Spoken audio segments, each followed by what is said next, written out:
Hey, what are you guys doing out here? It's Halloween. We've been trick-or-treating. Are you alone? There's a creepy man in a white mask, Where?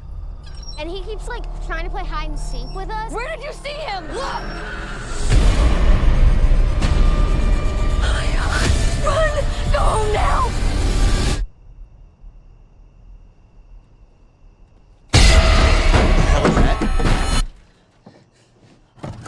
Unlock the door! No! Come on!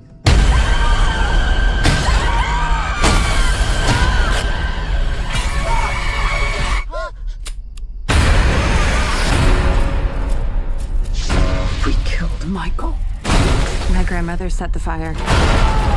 No one told you. Told me what? Michael Myers is alive.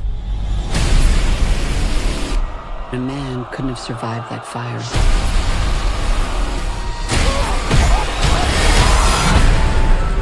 "40 years ago, the boogeyman came for us. We are the survivors of Michael Myers. Glory, what do we do? We fight. Mom, Our family will kill him. we're gonna hunt him down and we're gonna put an end to this. He is not gonna stop killing until we stop him. If you track Michael's victims, that's a straight line to Michael's childhood home. Someone's in our house.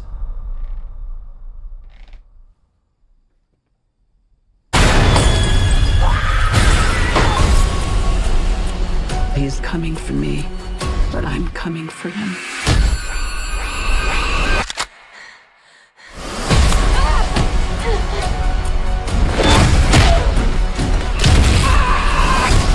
You want to kill someone? Take me! Michael! I want to take his mask off and see the life leave his eyes.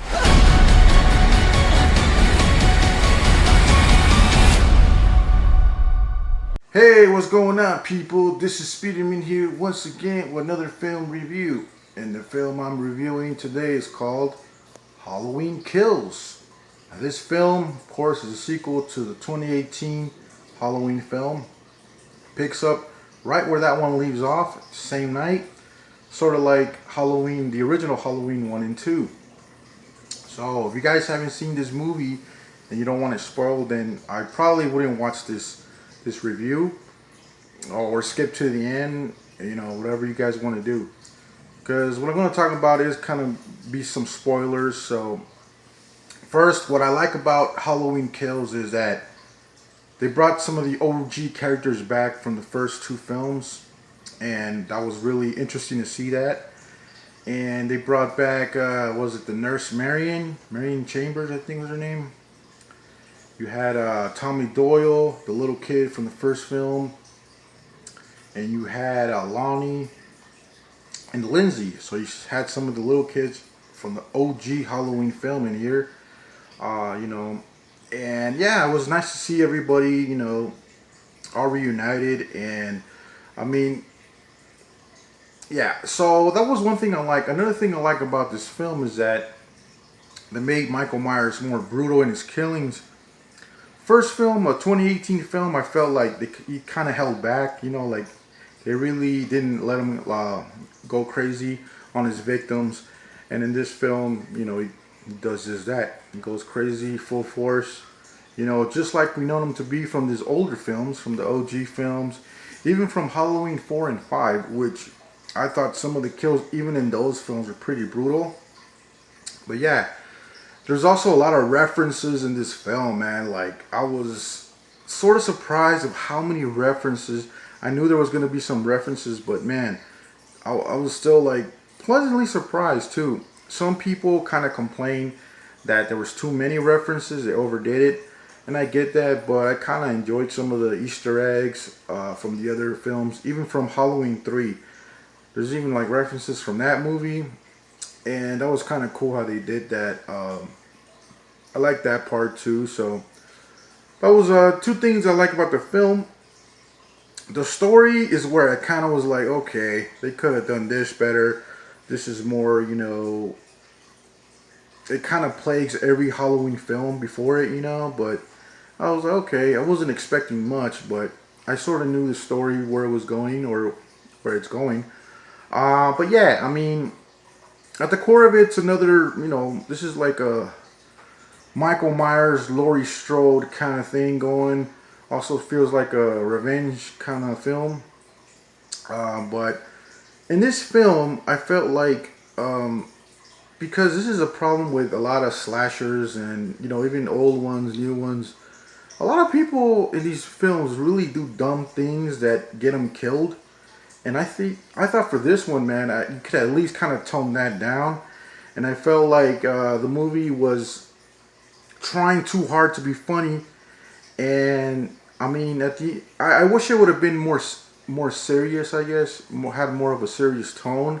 And this film kind of kept, you know, I felt like the comedy was kind of forced in here, and I don't know, it really didn't feel, I felt like it could have had a more serious tone, I guess is what I'm saying. I don't want to repeat myself, but yeah, that's another problem I had. And there was a lot of stupid decisions made by, like, you know, the people in here, and they got him killed, of course. But of course, I also know that that's like a thing in every horror slasher film, but I feel they could have like just cut that, you know, cut that down a little bit. Acting's good, of course. Jamie Lee Curtis is pretty good, you know, and yeah, I think I did like this film more than the 2018 one. It's a good sequel, and of course, this film ends in a cliffhanger, you know. There's also a reference here to Halloween 4, which I noticed too. And I was also surprised who else was in this movie too. I'm not going to say who it is, but I was pleasantly surprised too. For the comic relief, you know. But yeah, I mean, all in all, it's a fun film. Of course, it has its flaws, but after watching Rob Zombie's Halloween films, you really can't do no wrong, right? I mean, even this is not as bad as those films. And yeah, I would say at the end of the day, I give this film, I give it an 8.5 out of 10, because even though there were some flaws and I kind of put too much expectations on this film, it was a fun film. I liked it. I like what they were trying to do. They're trying to do something different with it, but at the same time, it felt like, you know, familiar with all the characters, so I can't really fault it too much. But even still, with all the flaws of this film, I cannot wait to see the last film in the trilogy, which is Halloween Ends. And I'm really hyped about that one too. I mean, I wonder how are they going to end it. And there was a sort of a hint about how it's not going to take place, you know, at the same night as Halloween Kill ends. It's going to take place later. So that'd be kind of interesting to see. So yeah, guys, that's what I thought about Halloween Kills. Don't forget to like, comment, and subscribe. And I will see you guys on the next one. Peace.